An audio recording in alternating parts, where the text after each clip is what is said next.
اللہ اللہ اللہ اللہ۔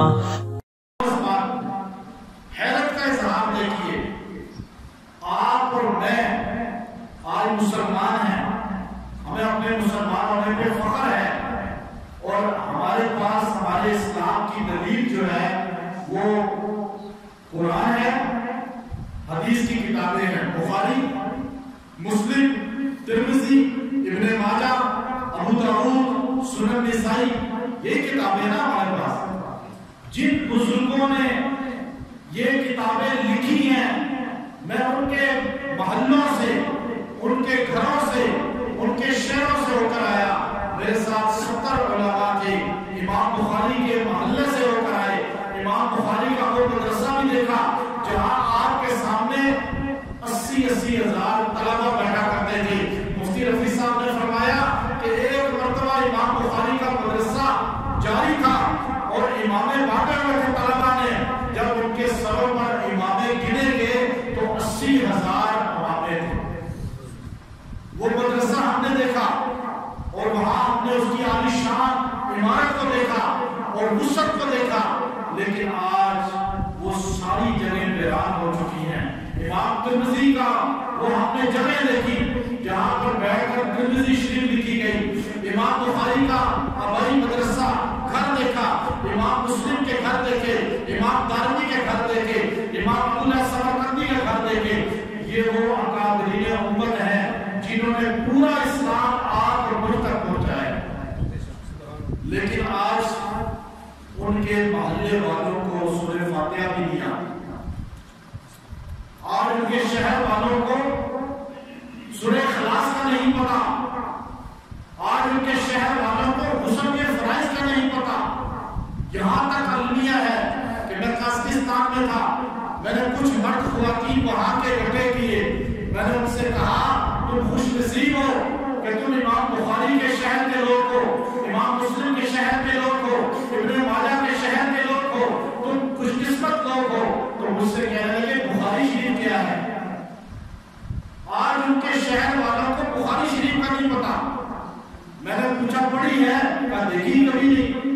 میں نے کہا تمہیں نماز آتی ہے؟ کہتے نماز ہمیں پتہ ہی نہیں۔ میں نے کہا تم کعبے کو جانتے ہو؟ غلاف کعبہ میرے پاس تھا، میں نے جیب سے نکالا، میں نے کہا یہ خانہ کعبہ کا غلاف ہے۔ اس نے کہا خانہ کعبہ کیا ہوتا ہے؟ میں نے کہا وہ جو کعبہ ہے جس کی طرف ہم منہ کرتے ہیں، انہوں نے کہا وہ جو کالا سا ہے۔ میں نے کہا ہاں۔ پھر وہ کہنے لگے یہ کیا ہے اس کا؟ مجھے بتائیں ہمارے پاکستان میں کون مسلمان ہے جس کو کعبے غلاف کا نہیں پتا؟ کون مسلمان ہے جس کو قبلے کا نہیں پتا؟ کون مسلمان ہے جس کو یہ نہیں پتا کہ نبی کے ساتھ جان دینے والوں کو صحابہ کہا جاتا ہے؟ میں نے پوچھا صحابہ کو جانتے ہو؟ کہتے ہیں وہ کون ہوتے ہیں؟ میں نے کہا جو حضور کے ساتھ تھے۔ کہ کون تھے؟ صحابہ کا نہیں پتا۔ میں نے پوچھا اولیاء کو جانتے ہو؟ اولیاء کا نہیں پتا، کتابوں کا نہیں پتا، نماز کا نہیں پتا۔ آپ بتائیں جب امام بخاری کے شہر سے مدرسے ختم ہوئے، جب امام مسلم کے شہر سے مدرسے ختم ہوئے، جب امام ترمذی کے شہر سے مدرسے ختم ہوئے، تو لوگ آہستہ آہستہ اسلام سے ختم ہو گئے۔ آج ملک پاکستان اسلام اس لیے ہے کہ مدرسہ ہے۔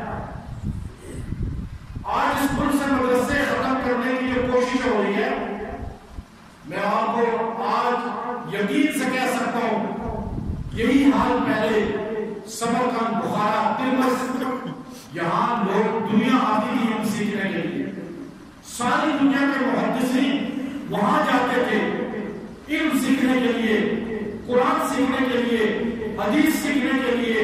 ہمارے ساتھ جتنے علماء آج گئے سارے افسردہ تھے، پریشان تھے کہ ہم تو یہ سوچا ہوا تھا کہ سمرقند، بخارا بچپن سے کتابوں میں پڑھتے آ رہے ہیں، علمی شہر ہوں گے، لیکن آج وہاں کے واسیوں کو تو اپنا مسلمان ظاہر کرنا بھی نہیں آتا۔ 70 سال کمیونسٹ نے، روس نے ان پر اتنی محنت کی، جب مدرسے ختم ہوئے تو آج اس ملک میں صرف ان کا اتنا تعارف ہے کہ ہم مسلمان ہیں، اس کے علاوہ ان کے پاس کوئی تعارف نہیں۔ نہ دیکھنے میں مجھے کہنے لگے علماء کہ آپ کہہ رہے ہیں کہ مفتی اعظم تشریف لا رہے ہیں سمرقند، یہ مفتی اعظم بخارا، یہ مفتی اعظم تاشقند، یہ مفتی اعظم پورے ازبکستان، لیکن ایک مفتی اعظم کی بھی داڑھی نہیں ہے، ایک خطیب کی بھی داڑھی نہیں ہے، ایک امام کی بھی داڑھی نہیں ہے. اسی طرح ٹائی پہن کے آتا ہے، خطبہ دیتا ہے جمعے کا، اسی طرح نماز پڑھاتا ہے، یہ اٹھا کے لٹکا جاتا ہے، پگڑی اٹھا کے لٹکا جاتا ہے، اور بس باہر جاتا ہے تو پتہ چلتا ہے وہ مسٹر. یہ پاکستان میں سب کچھ کیوں ہے؟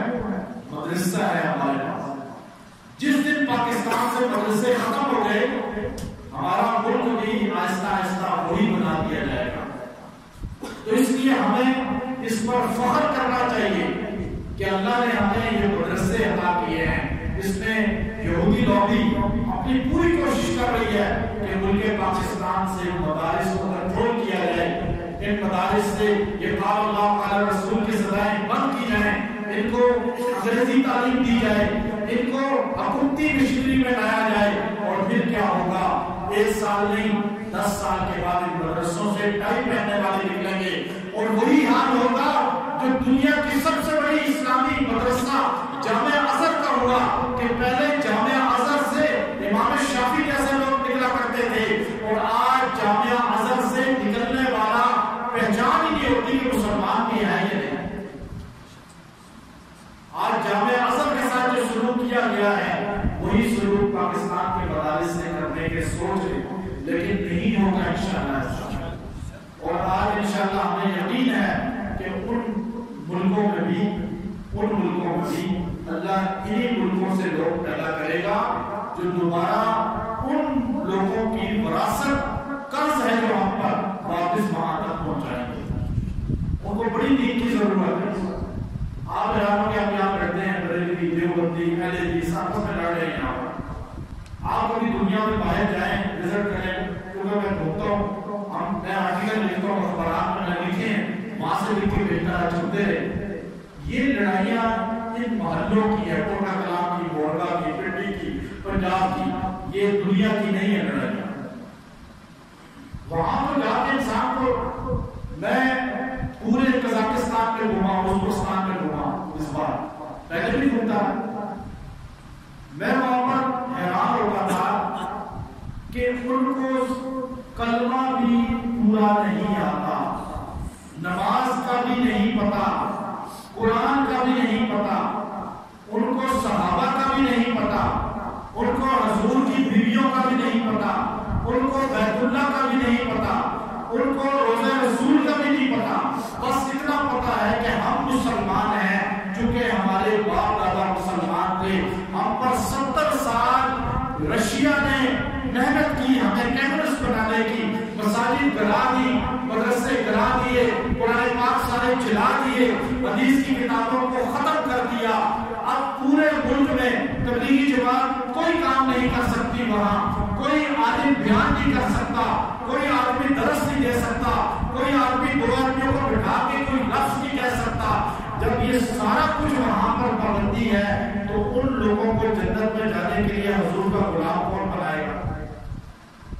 جب تک وہ عملی مسلمان نہیں بنے گے جنت میں تو نہیں جائیں گے.